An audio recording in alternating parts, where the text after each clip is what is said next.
सुस्वागतम.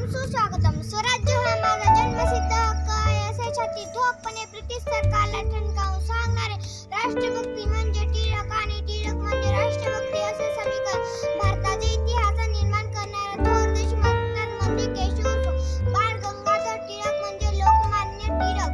आज पुण्यतिथी व अण्णाभाऊ साठे यांची जयंती या निमित्ताने मुख्याध्यापक कपिला मॅडमने अध्यक्षस्थान स्वीकारावे विनंती. आजमध्ये मैत्रिणी सिद्धीची सूचना मांडली त्यांची आज आपण लोकमान्य टिळकांच्या निमित्त एकत्र आलेलो आहे. स्वराज्य हा माझा जन्मसिद्ध अधिकार आहे आणि तो मी मिळवला असे गजर करणारे लोकमान्य टिळकांची पुण्यतिथी अण्णाभाऊ साठे यांच्या प्रतिमेचे पूजन अध्यक्षांनी व शिक्षकांनी करावे अशी मी त्यांना नम्र विनंती करते.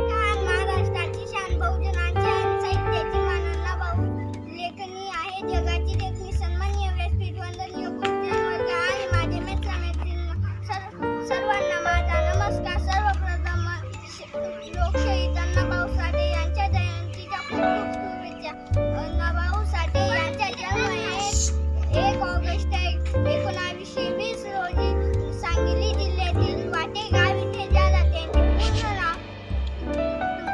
त्यांचे पूर्ण नाव तुकाराम भाऊ साठे असे होते. त्यांचे वडिलांचे नाव भाऊराव असे होते. त्यांची आईचे नाव वालुबाई असे होते. त्यांच्या गरिबी व भेदभावामुळे शिक्षण घेता आले नाही व त्यांच्या जीवनात खूप संघर्ष करावा लागला.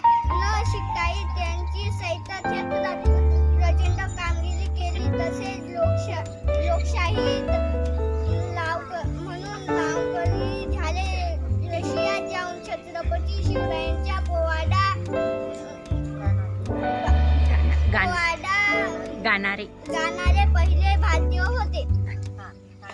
स्वातंत्र्य सेनानी, क्रांतिकारी, देशभक्त व समाज सुधारक थे. उनका पूरा नाम बाल गंगाधर तिलक था.